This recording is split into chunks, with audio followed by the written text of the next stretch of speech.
ایک روایت جو بہت مشہور ہے لیکن اس کو ایک ہی اینگل سے سمجھا جاتا ہے کہ بہت غریب تھے صحابہ جن کے پاس کفن نہیں تھے۔ صحیح بخاری میں خباب بن الارت رضی اللہ تعالیٰ عنہ کی روایت ہے کہ جب مصعب بن عمیر رضی اللہ تعالیٰ عنہ شہید ہو گئے، عظیم صحابی، اسلام کے پہلے ایمبیسڈر اور پہلے مبلغ، جب وہ شہید ہو گئے، جو لوگ جانتے ہیں ان کی زندگی کیسی تھی، شاہانہ زندگی تھی، لیکن جب شہادت ہوئی لم یترک الا نمرۃ، ایک چادر تھی، ایک دھاری دار چادر تھی، اسی چادر سے ان کے کفن کیا جا رہا ہے۔ خباب رضی اللہ تعالیٰ عنہ کنا اذا غطینا راسہ خرجت رجلاہ واذا غطی رجلاہ خرج راسہ، اس چادر کو جو انہوں نے اپنے طریقے اور میراث میں چھوڑا تھا، جب ہم اس سے ان کو کفن دے رہے تھے، سر کو ڈھانکتے تو پیر کھل جاتا، پیر کو ڈھانکتے تو سر کھل جاتا۔ نبی علیہ الصلوۃ والسلام نے کہا غطوا راسہ، سر کو ڈھانک دو، وجعلوا علی رجلہ الاذخر، اور اس کھر گھاس کو ان کے پیر پہ ڈال دو۔ اب آپ اندازہ لگائیں، اتنے بڑے صحابہ، اتنے سخی، اتنے فیاض صحابہ، کیا اپنے بھائی مصعب بن عمیر کو جو اللہ کی راہ میں شہید کر دیا گیا ہے، کیا اس کو ایک کفن نہیں دے سکتے تھے؟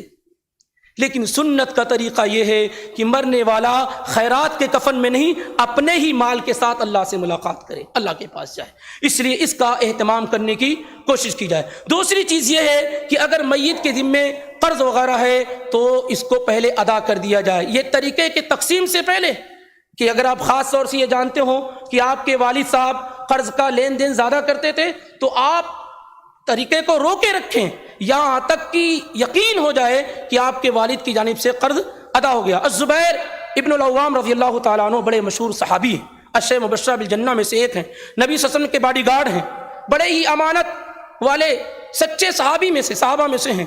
آپ کے پاس امانت رکھی جاتی تھی، لوگ اپنی امانتیں رکھتے تھے، اس زمانے میں بینک وغیرہ کا سسٹم نہیں تھا، تو وہ کہتے ہیں کہ بھائی امانت کی حفاظت کرنا بڑا مشکل کام ہے، آپ جو لائے ہو وہی واپس لوٹانا، یہ امانت ہے۔ تو کہتے تھے کہ یہ قرض میں بنا لیتا ہوں، میں تم سے بطور قرض سمجھ لیے لے رہا ہوں۔ تو جب یہ معاملہ بہت بڑے پیمانے پہ وہ کرتے تھے، جب ان کی شہادت ہو گئی تو ان کے صاحبزادے عبداللہ بن الزبیر رضی اللہ تعالیٰ عنہ نے 4 سال تک ان کی پراپرٹی کو تقسیم نہیں کیا، ان کے طریقوں کو تقسیم نہیں کیا، اور حج کے دنوں میں آ کر کے اعلان کرتے تھے من کان لہ علی الزبیر دین فلیاتنا فلنقضہ، جس آدمی کا میرے والد کے ذمہ قرض ہو وہ آئے اور وہ اپنا قرض لے جائے۔ 4 سال تک حج کے موسم میں جو سب سے بڑا اجتماع ہے وہاں اعلان کرتے تھے، 4 سالوں کے بعد پھر انہوں نے اپنے والد کے طریقے کو تقسیم کیا تاکہ کسی بھی شخص کا کوئی قرض باقی نہ رہ جائے۔ یہاں جیسے کسی کی وفات ہوئی بس بانٹنے میں لگے رہتے ہیں۔ اور تیسری چیز یہ کہ اگر وصیت وغیرہ کی ہو تو وصیت کی تنفیذ کی جائے، وصیت میکزیمم 1/3 تک کی جا سکتی ہے، اور وصیت میں بھی لوگ غلطیاں 2 طرح کی کرتے ہیں۔ ایک غلطی یہ کرتے ہیں کہ کبھی کبھار اپنی اولادوں سے نالا ہوتے ہیں، ان سے ناراض ہوتے ہیں تو پوری پراپرٹی کسی اور کے نام کیا ہے وصیت کر جاتے ہیں، یہ غلط ہے، یہ نافذ نہیں کی جائے گی۔ زیادہ سے زیادہ 1/3 ہی نافذ کی جائے گی، باقی اولادوں میں طریقے کے طور پہ تقسیم ہوگی۔ یا کبھی یہ ہوتا ہے کہ اپنی اولاد ہی کے لیے وصیت کر جاتے ہیں، جیسے کئی بیٹے ہیں کسی ایک کے لیے وصیت کر گئے کہ یہ زمین اس کی ہے، یہ زمین اس کی ہے۔ کتنے لوگ ایسے لکھ کر کے چلے جاتے ہیں کہ یہ بیٹی کی ہے، بیٹا یہ نہیں کر سکتے، کیونکہ اللہ کے نبی علیہ الصلوۃ والسلام نے کہا کہ ان اللہ قد آتا کل ذی حق حقہ فلا وصیۃ لوارث، اللہ نے ہر حق والے کو حق دے دیا ہے تو کسی وارث کے لیے وصیت نہیں ہے، جو مال میں وارث ہو رہا اس کے لیے وصیت نہیں ہے۔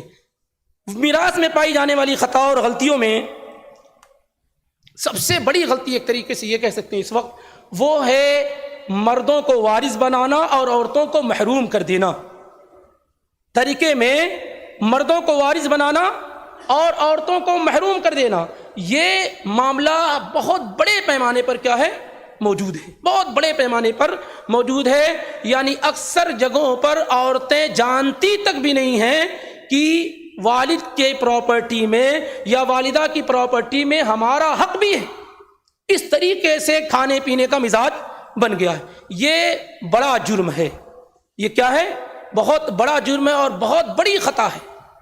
کیونکہ یہ بات آپ کے علم میں آنی چاہیے کہ اصل میں میراث کا جو قانون ہے، طریقے کا جو لا ہے، وہ آیا ہی عورتوں کے ڈیمانڈ اور مطالبے پر ہے۔ یہ جو طریقہ، پہلے طریقے کی تقسیم کا کوئی نظام نہیں تھا، سب سے پہلے یہ قانون عورتوں کے بچیوں کے ڈیمانڈ پہ ہی آیا۔ سنن ابو داؤد میں، ترمذی میں، ابن ماجہ میں، مسند احمد وغیرہ میں جابر بن عبداللہ رضی اللہ تعالیٰ عنہ سے روایت مروی ہے کہ غزوہ احد میں ایک مشہور صحابی سعد بن الربیع رضی اللہ تعالیٰ عنہ کی شہادت ہو گئی۔ ان کی شہادت ہو جانے کے بعد جو کچھ ان کا مال تھا ان کے بھائی نے لے لیا۔ سعد بن ربیع کا جو بھی مال تھا ان کے بھائی نے لے لیا۔ تو سعد بن ربیع کی بیوی ان کی دونوں بیٹیوں کو لے کر کے اللہ کے پیغمبر کے پاس آئیں۔ اس وقت تک میراث کا کوئی قانون نہیں آیا تھا، اور آنے کے بعد کہنے لگیں کہ ہاتانی ابنتا سعدن، اے اللہ کے پیغمبر یہ سعد بن ربیع کی بیٹیاں ہیں، قتل ابوہما معک یوم احد شہیدا، ان بچیوں کے والد آپ کے ساتھ لڑتے ہوئے احد کے میدان میں شہید ہو گئے ہیں۔ وَإِنَّ عَمَّهُمَا أَخَذَ مَا تَرَكَ أَبُوهُمَا، اور ان کے چچا نے جو کچھ ان کے والد نے چھوڑ رکھا تھا سب لے لیا ہے۔ اللہ کے پیغمبر صلی اللہ علیہ وسلم نے کہا اللہ تعالیٰ اس بارے میں فیصلہ کرے گا، اللہ تعالیٰ اس بارے میں فیصلہ کرے گا۔ اس کے بعد آیت میراث نازل، یوصیکم اللہ فی اولادکم للذکر مثل حظ الانثیین۔ یہ پہلا کیس ہے جو اسلامک عدالت میں رجسٹرڈ کیا گیا، اور اس کیس کو رجسٹرڈ کرنے والی 3 خواتین تھیں، ایک مرنے والی کی بیوی اور 2 اس کی بیٹیاں۔ اور اس کے بعد پیارے رسول صلی اللہ علیہ وسلم کی زبان سے سب سے پہلا جو طریقے کا لا اور قانون آیا وہ کیا؟ جب آیت نازل ہوئی آپ نے فرمایا آتی ابنتی سعد الثلثین، آپ نے سعد بن ربیع کے بھائی کو بلایا اور کہا کہ سعد کی بیٹیوں کو 2/3 دے دو، 3 حصے میں سے 2 حصہ دونوں بیٹیوں کو دو۔ واتی امہما الثمن، اور ان کی ماں کو 8واں حصہ دو۔ وما بقیا فہو لک، اور جو بچ گیا ہے وہ تمہارا ہے۔ یہ پہلا کیس ہے۔ آپ سوچیں کہ میراث کا قانون عورتوں کی وجہ سے آیا، اور آج ہم اور آپ انہی کو محروم کر دے رہے ہیں۔ بلکہ قرآن کی آیت پہ غور کیجئے تو اللہ تعالیٰ نے کیا کہا؟ یوصیکم اللہ فی اولادکم للذکر مثل حظ الانثیین، 2 لڑکیوں کا حصہ مل کر کے 1 لڑکے کا حصہ ہے۔ آپ ان کو اگنور کیسے کر سکتے ہیں؟ قرآن نے تو اتنا مینشن کیا ان کے حصے کو کہ آپ تعجب کریں گے۔ کہا یوصیکم اللہ فی اولادکم للذکر مثل حظ الانثیین۔ ذکر کر رہا تھا کہ دیکھیں اللہ تعالیٰ نے کس طریقے سے بیٹیوں کی یا عورتوں کے حقوق کی حفاظت کی ہے۔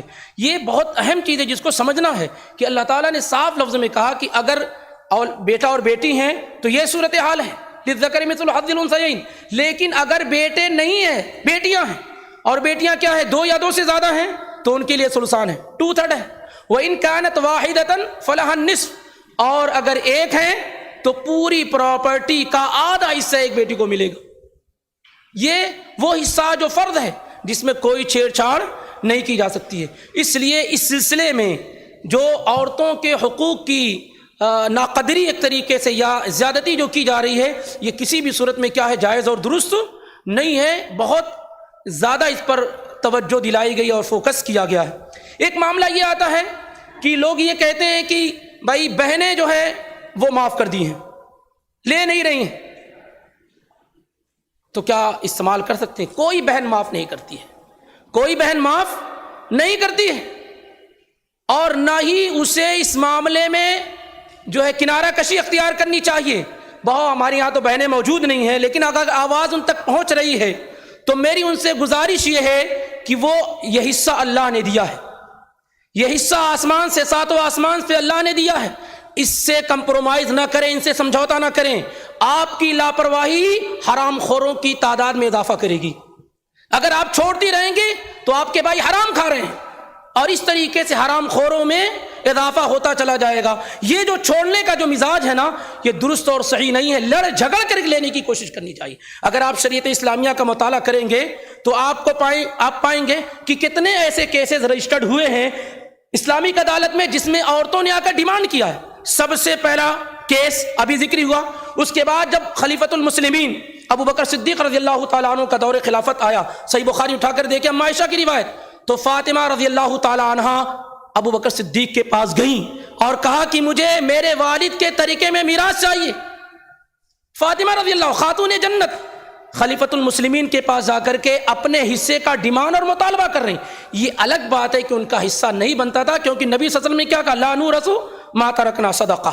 اور اسی طریقے سے صحیح بخاری کے اندر جب اللہ کے پیغمبر کی وفات ہو گئی تو آپ کی 9 بیویاں اس وقت بحیات تھیں.